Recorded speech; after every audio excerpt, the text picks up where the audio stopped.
நம்ம video subscribe பண்ணிவிட்டு கடைசி வரைக்கும் ஃபுல்லாக பாருங்கள் நண்பா. ரொம்பவே யூஸ்ஃபுல்லாக இருக்கும்.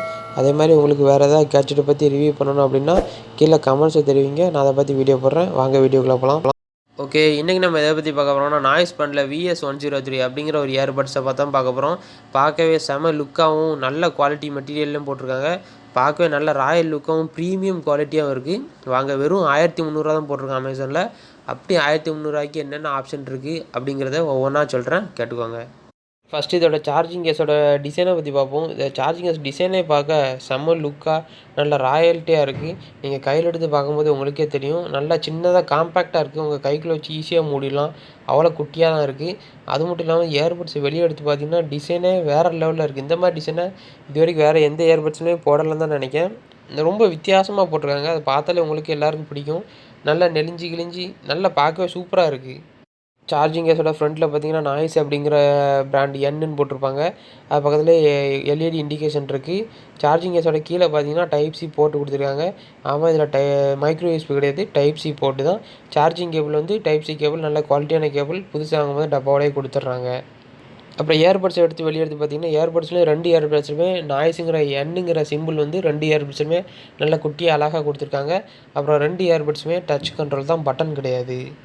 இந்த இயர்பட்ஸில் ஸ்பீக்கரை பற்றி பார்க்கணும்னா இதில் 2 இயர்பட்ஸுமே 10mm டிரைவர், நல்ல பெரிய டிரைவர் கொடுத்துருக்காங்க.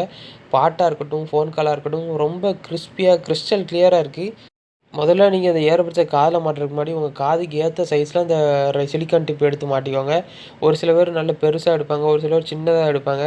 அந்த மாதிரி எது தப்பு பண்ணாங்க. கரெக்டாக உங்கள் காதுக்கு எது பொருந்ததோ அந்த டிப் மட்டும் காதில் மாட்டி பாட்டு கேட்டிங்கன்னா போதும். ரொம்ப அருமையாக இருக்கும்.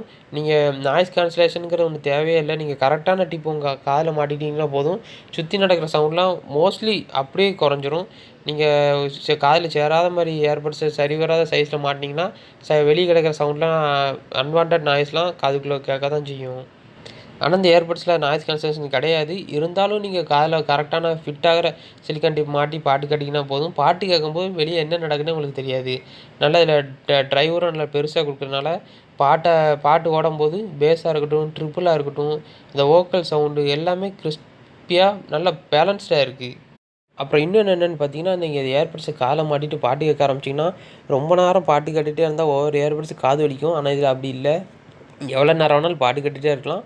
உங்கள் காதுக்கு அவ்வளோச்சிக்கிறது எந்த ஒரு வலியும் ஏற்பட மாட்டேங்குது. வெயிட்டும் பார்த்திங்கன்னா ரொம்பவே வெயிட்லெஸ்ஸாக இருக்குது. சார்ஜிங் கேஸை பார்த்திங்கன்னா 31 கிராம் இருக்குது. அது மட்டும் இல்லாமல் இயர்பட்ஸை பார்த்திங்கன்னா வெறும் 3 கிராம் தான் இருக்குது. நீங்கள் காலை வச்சு பாட்டு கேட்க ஆரம்பிச்சிங்கன்னா ஒரு 10 நிமிஷத்துக்கு அப்புறம் நீங்கள் இயர்பட்ஸ் இருக்கிறதே மறந்துடுவீங்க. அவ்வளோ லைட் வெயிட்டாக கொடுத்துருக்காங்க.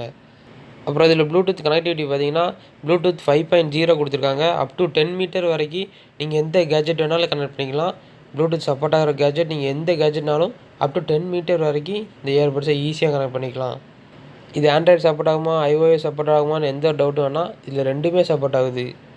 அப்புறம் பார்த்திங்கன்னா இல்லை பேட்டரி பேக்கப் பார்த்திங்கன்னா நீங்கள் ஒரு தடவை சார்ஜ் போட்டால் போதும் 18 மணி நேரம் வரைக்கும் கண்டினியூஸாக சார்ஜ் நிற்கும்னு சொல்லியிருக்காங்க வித் சார்ஜிங் கேஸோட. அப்புறம் நீங்கள் இயர்பட்ஸை மட்டும் தனியாக எடுத்து காதில் வச்சு பாட்டு கேட்டீங்க, இல்லைனா படம் பார்த்தீங்க, இல்லைனா கேம் விளாண்டிங்க அப்படின்னா 4.5 ஹவர்ஸ் வரைக்கும் கண்டினியூஸாக சார்ஜ் நிற்கும்னு சொல்லியிருக்காங்க. அப்புறம் நீங்கள் இயர்பட்ஸை சார்ஜ் போட்டிங்கன்னா போதும் 2 மணி நேரத்துலேயே ஃபுல் சார்ஜ் ஆயிரும்னு சொல்லியிருக்காங்க. அப்புறம் பார்த்திங்கன்னா இல்லை வாட்டர் ப்ரூஃப் ரேட்டிங் கொடுத்துருக்காங்க. IPX5 ரேட்டிங் கொடுத்துருக்கனால இது splash proof plus dust proof 2ல் இருந்துமே உங்கள் இயர்பட்ஸு கண்டிப்பாக பாதுகாப்பாக தான் இருக்கும். ஆனால் அதே மாதிரி XP5 ரேட்டிங் கொடுத்துருக்காங்கன்னு சொல்லிட்டு ஆழமான தண்ணியில் போட்டிங்கன்னா கண்டிப்பாக ஃபால்ட் ஆகிறதுக்கு வாய்ப்பு இருக்குது. நீங்கள் ஜிம்மில் ஒர்க் அவுட் பண்ணுறீங்க, இல்லைனா சைக்கிளிங் பண்ணுறீங்க, இல்லைனா ஸ்போர்ட்ஸ் பண்ணுறீங்க அப்படின்னா அந்த டைம் ஸ்வெட்டிங் ஆகும். அந்த ஸ்வெட்டிங் பட்டாலும் அந்த இயர்பட்ஸ் அவ்வளோ சீக்கிரத்தில் ஒன்றாகாது.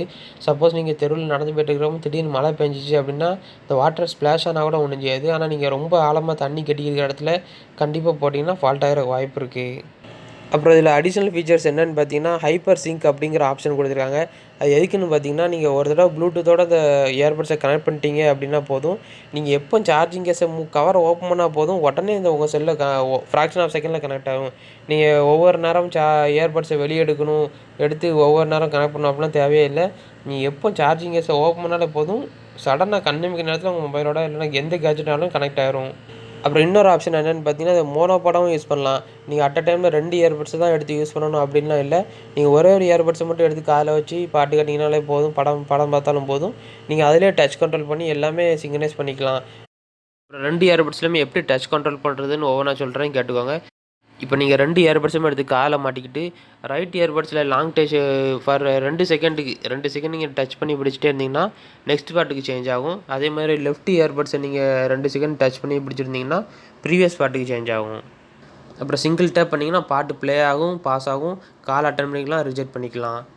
அப்புறம் நீங்கள் புதுசாக ஏர்பட் வாங்கினீங்கன்னா அந்த பாக்ஸ்குள்ளே என்னெல்லாம் இருக்குன்னு பார்த்தீங்கன்னா சார்ஜிங் கேஸ் வித் ஏர்பட்ஸ் இருக்கும், டைப் சி கேபிள், நல்ல குவாலிட்டியான கேபிள் இருக்கும், அப்புறம் சிலிக்கான் ஏர் டிப்ஸு 2 இல்லைன்னா 3 பேர் டிஃப்ரெண்ட் சைஸில் இருக்கும். அது போக புக்லெட்ஸு, வாரண்டி கார்டு, அது போக ஆமாம் இவ்வளோ தான் இருக்கும். ஓகே நண்பா, இந்த வீடியோ கடைசி வரைக்கும் பார்த்ததுக்கு ரொம்ப நன்றி. இந்த வீடியோ பிடிச்சிருந்தா மறக்காமல் நம்ம சேனலை சப்ஸ்கிரைப் பண்ணிவிட்டு பக்கத்தில் பெல் ஐக்கனை கிளிக் பண்ணி ஆளில் கொடுத்துக்கோங்க. இதே மாதிரி ஏதாவது உங்களுக்கு ஒரு கேஜெட்டை பற்றி ரிவ்யூ பண்ணணும் அப்படின்னா கமெண்ட்ஸில் தெரிவிங்க, நான் நெக்ஸ்ட் வீடியோவில் அதை போடுறேன். ஓகே, அது வரைக்கும் பாய்.